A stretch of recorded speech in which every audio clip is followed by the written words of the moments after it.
gozosos. Regocijaos en el Señor siempre. Otra vez os digo, regocijaos.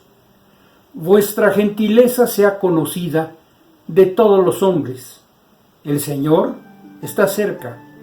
Por nada estéis afanosos, sino sean conocidas vuestras peticiones delante de Dios, en toda oración y ruego, con acción de gracias.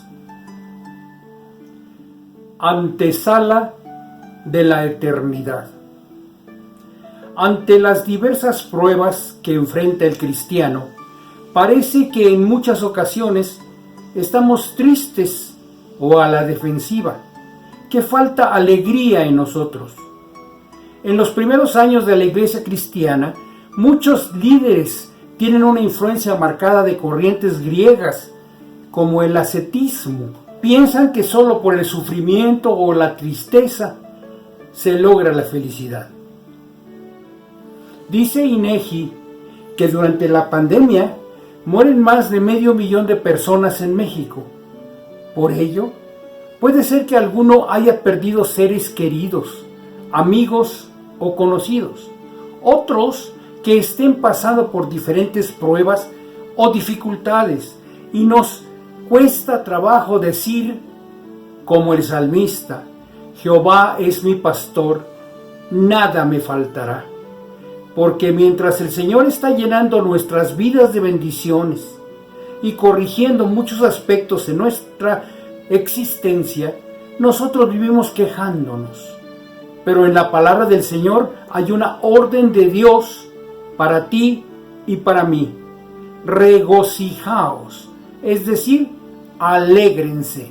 Pues Él quiere que nos preparemos para una eternidad llena de gozo. En Japón me sorprendí sobre algunos hábitos de las personas antes de entrar a una reunión. Al llegar a la antesala o sala de espera, le dan a uno una pequeña toalla tibia para refrescarse la cara y limpiar las manos. Y después, mientras llega la hora de la reunión, es común ver en los sillones a las personas con los ojos cerrados, casi durmiendo, pues se están preparando para tratar asuntos importantes. Ellos toman en serio prepararse. Nosotros estamos en la antesala de la eternidad. Es impresionante el uso de dos calificativos tan fuertes en las órdenes terminantes del Señor. Alégrense siempre. Repito, alégrense siempre.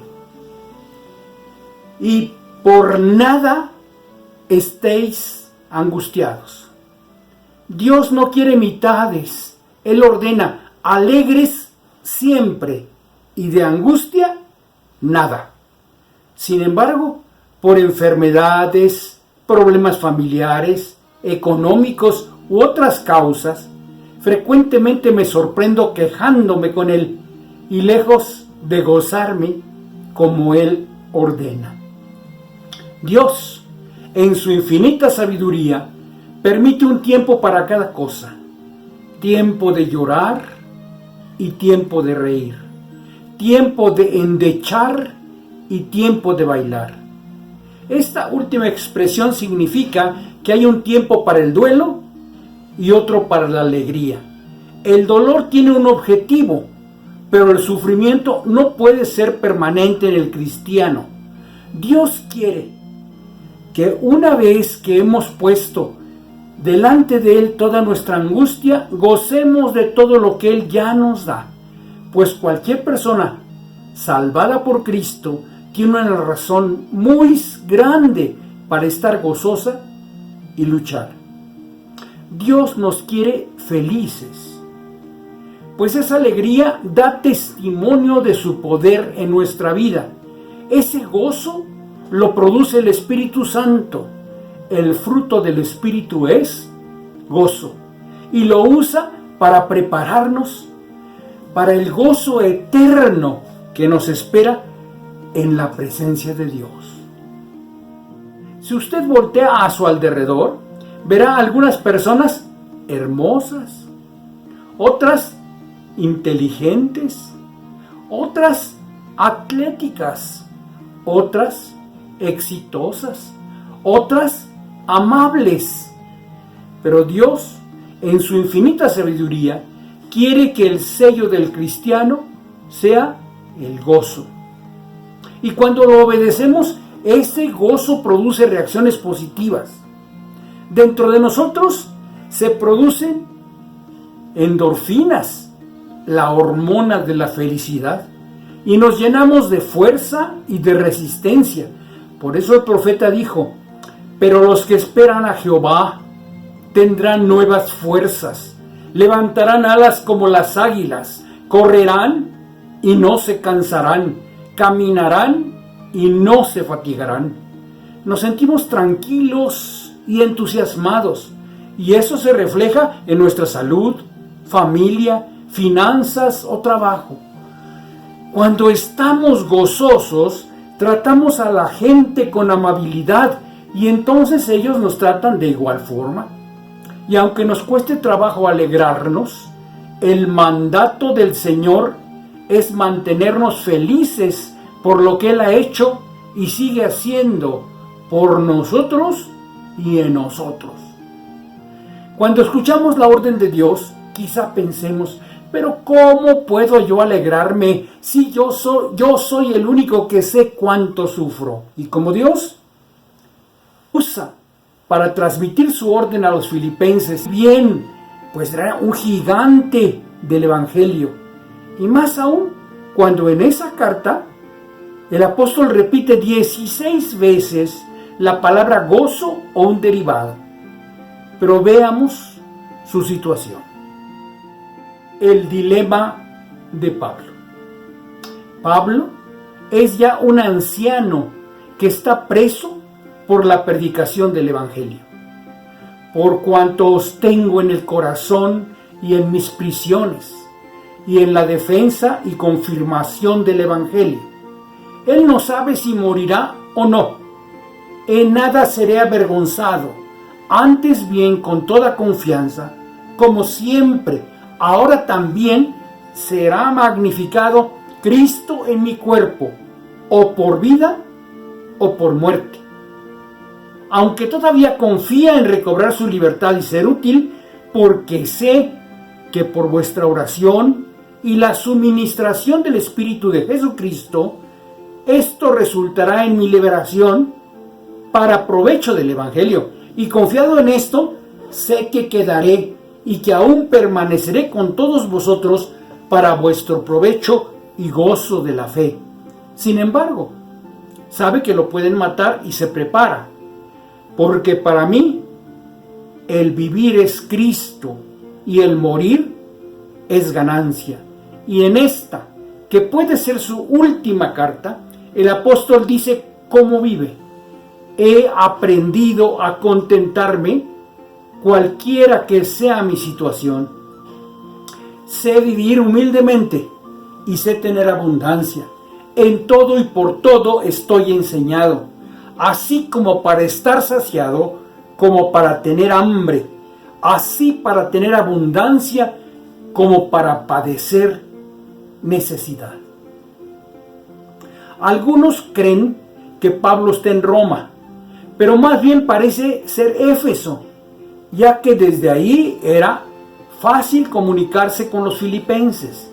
El extraño saludo al final de los de la casa del César puede ser una estrategia para pasar la censura o referirse a los esclavos del gobernador, a quienes se les llama esclavos de César.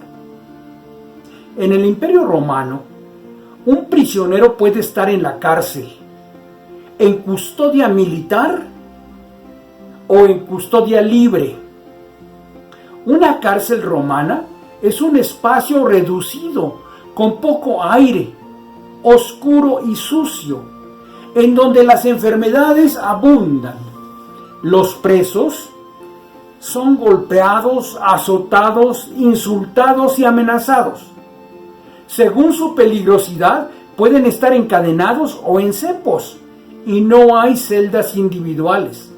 Un relato dice que en un cuarto donde cabían 9, hay 50 prisioneros. Los más peligrosos o los castigados son enviados a un temible y oscuro espacio interior, en el cual las condiciones son tan terribles que muchos prefieren el suicidio.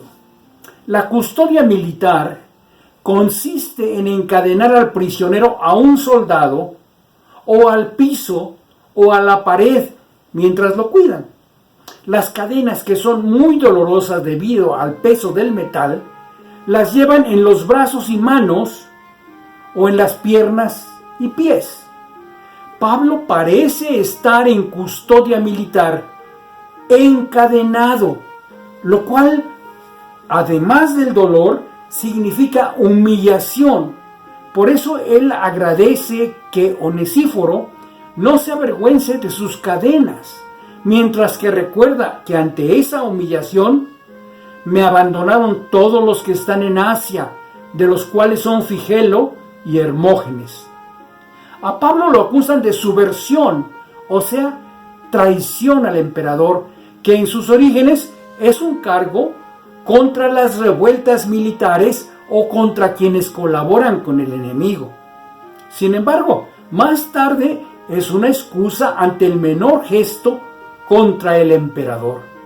Así que es muy peligroso si interceptan la carta de Pablo, pues él cuestiona la divinidad del emperador, ya que dice que Jesucristo es el Señor y que ante él se dobla toda rodilla, lo que incluye al César, a quien los romanos lo consideraban Dios.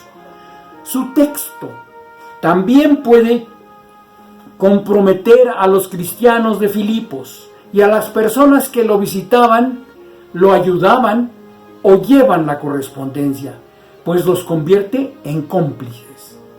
Parece que Epafrodito fue arrestado cuando lo visitó, aunque Pablo solo dice, pues en verdad estuvo enfermo a punto de morir, pero Dios tuvo misericordia de él, y no solamente de él, sino también de mí, para que yo no tuviese tristeza sobre tristeza. Seguramente que nuestros sufrimientos no son superiores a los que vivió Pablo en el momento en el que escribe a los cristianos de Filipos. Él no está seguro de lo que sucederá, y aunque sabe que el Señor lo puede salvar, los prepara para lo peor. Él, además del dolor físico, enfrenta una contradicción, porque de ambas cosas estoy puesto en estrecho. Por una parte, él quiere morir, teniendo deseo de partir y estar con Cristo, lo cual es mucho mejor, y declara, porque para mí el morir es ganancia. Él sabe que al morir estaremos con el Señor, pero no abraza a la muerte ni le hace festejos, pues sabe que es un enemigo, y el postrer enemigo que será destruido es la muerte. Nosotros somos creados para vida, y las Escrituras enseñan que la muerte es una maldición. Él declara que aún sus sufrimientos y su muerte, en ellos quiere parecerse a Cristo, a fin de conocerle y el poder de su resurrección y la participación de sus padecimientos, llegando a ser semejante a él en su muerte. Pero por otra parte también quiere vivir, porque sé que esto resultará en mi liberación, y explica: quedar en la carne es más necesario por causa de vosotros, y confiado en esto, sé que quedaré, que aún permaneceré con todos vosotros, para vuestro provecho y gozo de la fe.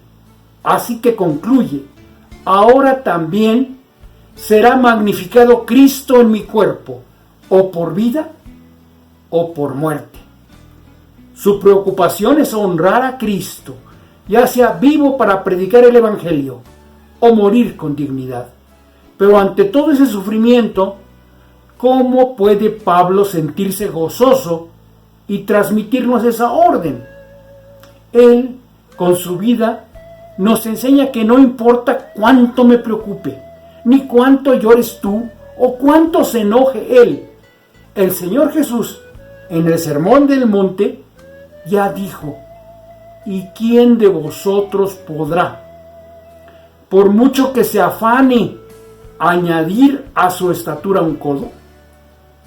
Tus problemas no se resuelven angustiándote, llorando o enojándote. La palabra de Dios nos revela que el camino para tener ese gozo, dice el escritor de los Hebreos, puestos los ojos en Jesús, el autor y consumador de la fe, el cual, por el gozo puesto delante de él, sufrió la cruz, menospreciando lo oprobio, y se sentó a la diestra del trono del Padre. El Padre quiere que nos centremos en el gozo que es tener a Cristo en nuestras vidas y que vamos hacia su presencia eterna. Un gran amor. Filipos era importante para Pablo. Allí, en su segundo viaje misionero, lo encarcelan por echar fuera a los demonios de una esclava. Y ahí también el carcelero declara su fe en Cristo. Allí se convierte Lidia, primera cristiana de Europa, y las mujeres son líderes desde el nacimiento de la iglesia.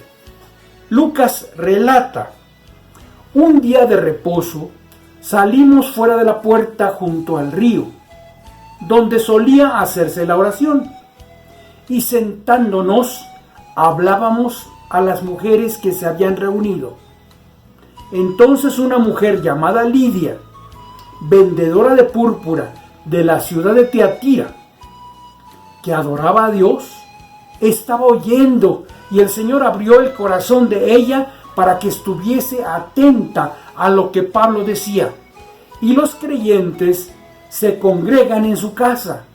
Y cuando fue bautizada y su familia, nos rogó diciendo: si habéis juzgado que yo sea fiel al Señor, entrad en mi casa y posad. Y nos obligó a quedar. Aunque son una comunidad pobre, esa iglesia ama a Pablo y le envía ofrendas. Y sabéis también vosotros, oh filipenses, que al principio de la predicación del Evangelio, cuando partí de Macedonia, ninguna iglesia participó conmigo en razón de dar y recibir, sino vosotros solos. Pues a una Tesalónica me enviasteis una y otra vez para mis necesidades. El apóstol también los ama mucho por su compromiso con el Señor.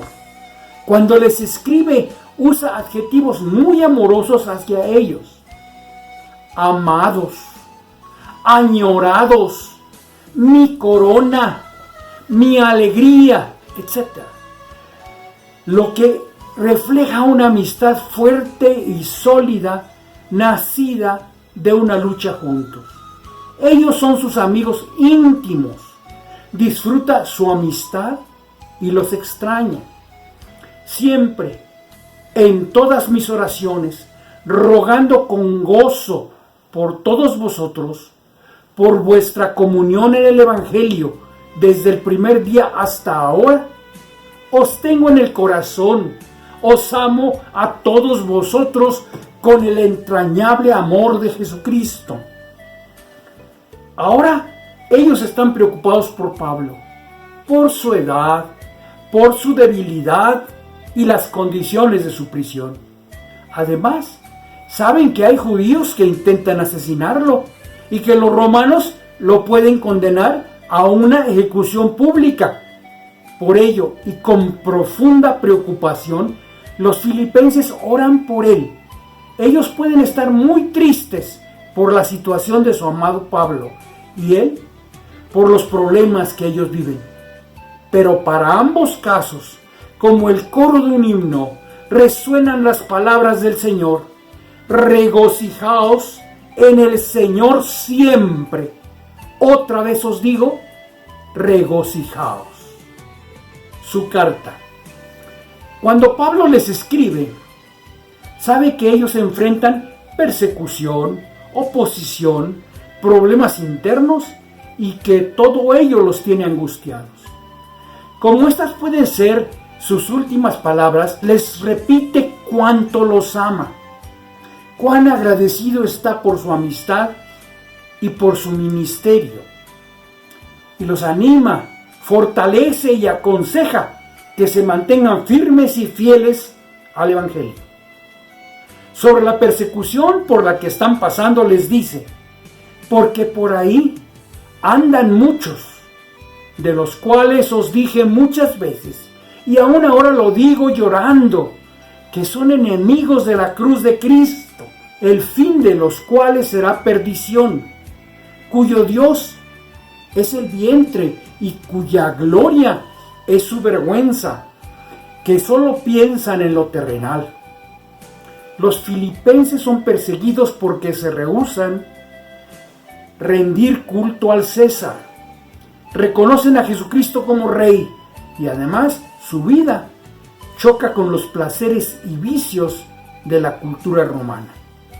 Los hermanos también enfrentan otra amenaza, las enseñanzas que falsos maestros quieren llevar a las nuevas iglesias, en nada intimidados por los que se oponen, que para ellos ciertamente es indicio de perdición, mas para vosotros de salvación, y esto de Dios.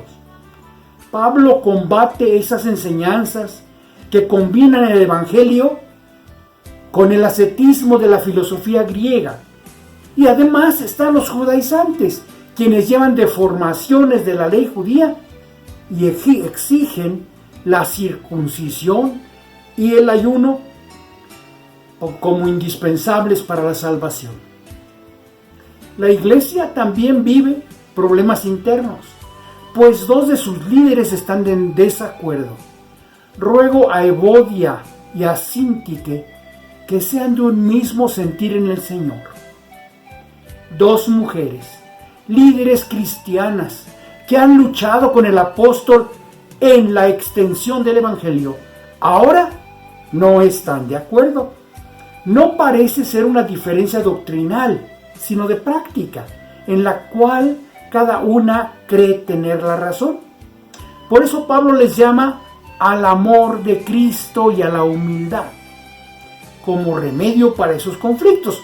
Por tanto, si hay alguna consolación en Cristo, si algún consuelo de amor, si alguna comunión del Espíritu, si algún afecto entrañable, si alguna misericordia, completad mi gozo, sintiendo lo mismo, teniendo el mismo amor, unánimes, sintiendo una misma cosa. Nada hagáis por contienda o por vanagloria, antes bien, con humildad, estimando cada uno a los demás como superiores a él mismo, no mirando cada uno por lo suyo propio, sino cada cual también por lo de los otros. Y les ruega que le den la alegría de tratarse con humildad como hermanas y restablecer su comunión. Y ya que como consecuencia de los problemas anteriores viven en angustia, Pablo les recomienda, por nada estéis afanosos.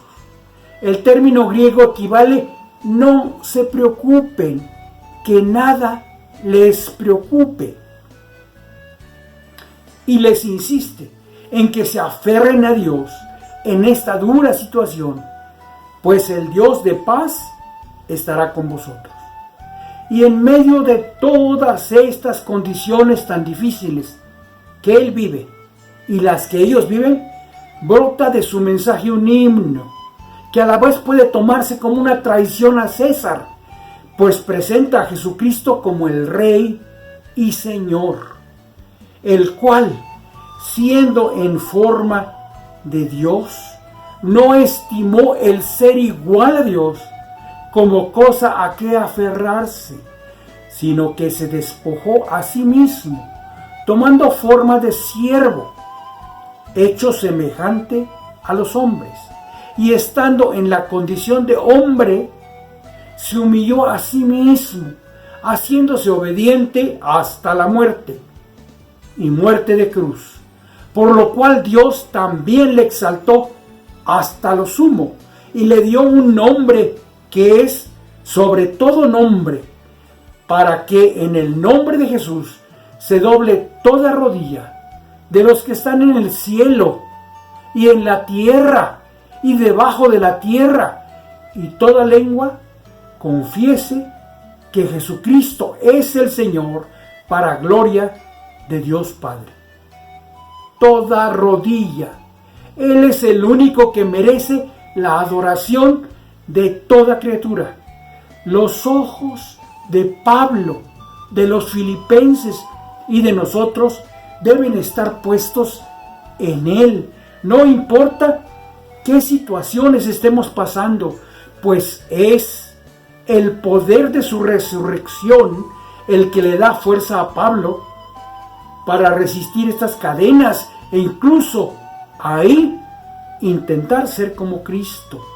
No que lo haya ya alcanzado, ni que ya sea perfecto, sino que prosigo por ver si logro hacer aquello para lo cual fui también nacido por Cristo Jesús.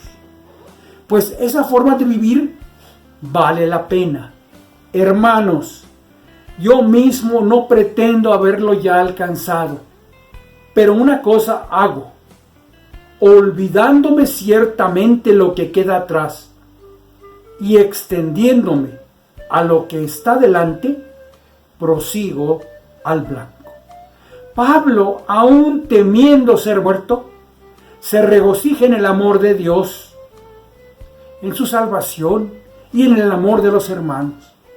Piensa en honrar a Cristo, ya sea con una muerte valiente o al predicar la resurrección, lo cual lo impulsa a seguir. Además, anima a sus amigos en Filipos a adoptar la misma actitud y los prepara para perseverar hasta que el Señor vuelva, pues su gozo les ayudará a perseverar. Regocijaos en el Señor siempre. Otra vez os digo, regocijaos. Y les dice que ellos le dan gozo, aunque esté frente a la muerte, aunque sea derramado en libación sobre el sacrificio y servicio de vuestra fe. Me gozo y regocijo con todos vosotros. Él se llena de gozo al orar por ellos. Siempre, en todas mis oraciones, rogando con gozo por todos vosotros, pues ellos son su corona de gozo. Así que, hermanos míos, amados y deseados, gozo y corona mía, estad así firmes en el Señor, amados. Las coronas eran símbolo de importancia o de triunfo. Las llevaban los reyes, y cuando un atleta triunfaba en una competencia, el mayor premio que podía alcanzar era una corona de laurel. Así los ve Pablo a ellos. Ustedes son mi corona, y por ustedes que están firmes en el Señor, yo me gozo. También se goza de que se predique el Evangelio, que pues, que no obstante, de todas maneras, o por pretexto o por verdad, Cristo es anunciado, y en esto me gozo y me gozaré aún. Y se alegra cuando recibe noticias de ellos. Espero en el Señor Jesús enviaros pronto a Timoteo, para que yo también esté de buen ánimo al saber de vuestro estado. Antesala de la eternidad. El Señor dice que el gozo que su Espíritu nos da nos fortalece frente a la ansiedad y el desánimo, que las inevitables dificultades templan nuestro sufrimiento con humildad, pero que Él quiere que permanezcamos esperanzados valorando las bendiciones que ya tenemos en esta vida y tendremos en la próxima. El apóstol Pablo nos comparte su perspectiva. Él ve las cosas a través del lente de la eternidad. Él sabe quién es Jesús. Él sabe que el Señor cambió su naturaleza de pecado y sabe que este mundo es simplemente pasajero, pues Dios está en control. Que cuando Él termine su carrera aquí en la tierra, le espera una vida y una corona eternas con Cristo. No cabe duda que esa es la visión correcta ante nuestras dificultades en esta tierra. Como dice un antiguo y hermoso himno, soy peregrino aquí y vamos hacia nuestro hogar celestial. Y como el alpinista, que al ir subiendo la montaña se golpea, se lastima, pero sigue adelante, cuando llega a la cima y ve todo desde la altura, sabe que esos sinsabores bien valieron la pena, pues llegó. Este mundo es solo una antesala de la eternidad. Y con el Señor en tu mente, recibe fortaleza y gozo. Cuando pasas por alguna prueba, el diablo quiere que tomes una perspectiva de víctima, que dejes la iglesia, que no sirvas al Señor, que no ofrendes, que dejes de alabarlo, que te deprimas o que disminuya tu generosidad para tus hermanos. El Señor, por el contrario, te dice, vive una vida feliz, gózate, emprende cosas. Según tú regresas a buscar al Señor, a compartir, a bendecir, a servir y a la comunión de tu iglesia, el cansancio y la depresión se van. Mucha gente se siente solitaria y se queja que no la visitan, que no la llaman, aunque muchas veces la gente se aleja de nosotros porque solo nos quejamos. La mejor manera de vivir es visitando, llamando, dando a los demás. Hoy, sin importar cómo está tu vida, llénate del gozo del Señor y comienza a servir a otros. Comienza a dar a otros. Pablo, inspirado por Dios, escribe, regocijaos en el Señor siempre. Otra vez os digo, regocijaos. Nuestro Padre Celestial quiere que aprovechemos nuestra estancia en esta antesala de la eternidad y que nos preparemos para vivir el gozo de su presencia. Hoy tienes el privilegio y la responsabilidad de reflejar su gozo, pues ese será un mensaje que el mundo no puede resistir. Dios bendiga su palabra.